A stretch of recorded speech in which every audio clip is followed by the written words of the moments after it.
Shalom, selamat pagi. Renungan pagi Sabda Bina Umat Sabtu 28 Mei 2022. Firman Tuhan pagi ini terambil dari Kisah Para Rasul 18 ayat 18 sampai 23. Demikian firman Tuhan. Paulus kembali ke Antiokhia. Paulus tinggal beberapa hari lagi di Korintus. Lalu ia minta diri kepada saudara-saudara di situ dan berlayar ke Syria. Sesudah ia mencukur rambutnya di Kenkrea karena ia telah bernazar. Priscilla dan Aquila menyertai dia. Lalu sampailah mereka di Efesus. Paulus meninggalkan Priscilla dan Aquila di situ. Ia sendiri masuk ke rumah ibadat dan berbicara dengan orang-orang Yahudi. Mereka minta kepadanya untuk tinggal lebih lama di situ, tetapi ia tidak mengabulkannya.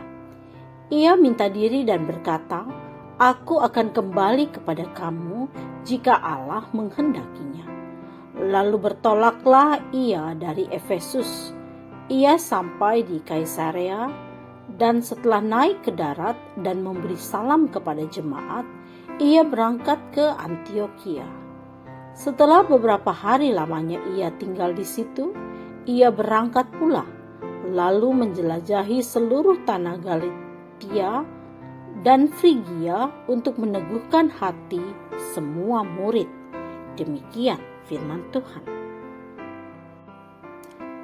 Renungan pagi ini bertema gereja yang berkualitas. Kita disebut tim bukan karena kita bekerja bersama-sama.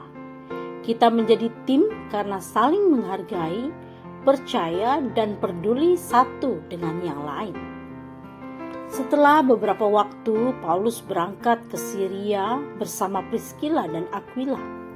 Tidak ada penjelasan tentang apa nazar Paulus, tetapi mencukur rambut seperti yang dilakukannya di Kenkrea adalah hal umum sejak zaman Perjanjian Lama.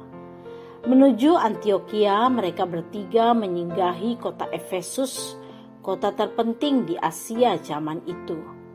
Kemungkinan karena orang-orang Yahudi di Efesus lebih reseptif, terbuka dan menerima dibandingkan orang-orang di Korintus, maka Priscilla dan Aquila tinggal untuk merawat jemaat. Paulus melanjutkan perjalanan melewati Kaisarea, Antiokhia, bahkan Galatia dan Frigia untuk menyapa serta meneguhkan hati. Saudara terkasih, kerja tim Paulus, Priscilla, dan Aquila di masa-masa sulit menumbuhkan kepercayaan, sikap saling menghargai, serta peduli satu dengan yang lain. Dalam kualitas demikian, tantangan dalam karya layan diatasi dalam semangat kebersamaan dan kesadaran bahwa gereja adalah persekutuan yang berdoa dalam penyerahan, tetapi bukan untuk lepas tangan terhadap tanggung jawab yang mesti diemban. Gereja berbagi tugas dan tanggung jawab sesuai karunia, kapasitas, dan kompetensi yang Tuhan anugerahkan. Aplikasikan kualitas tanggung jawab iman seperti itu dalam keseharian, di rumah, kantor, kampus, dan masyarakat. Setia dalam perbuatan-perbuatan baik tidak pernah mengecewakan. Sejauh bahwa kita tulus dan jujur, saudara akan melihat tangan Tuhan terlibat dalam setiap apa yang dilakukan di rumah, dalam pekerjaan, maupun studi, juga kerja layan persekutuan.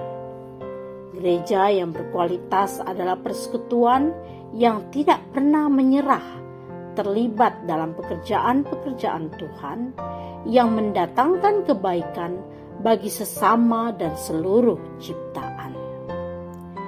Doa pagi ini, Tuhan Yesus, kami bersyukur atas panggilan-Mu untuk berpartisipasi dalam pekerjaan-Mu.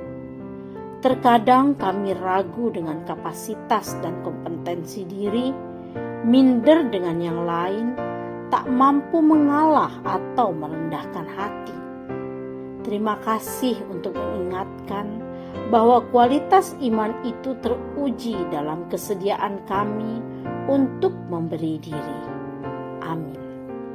Demikianlah renungan pagi ini. Selamat beraktivitas. Tuhan Yesus memberkati.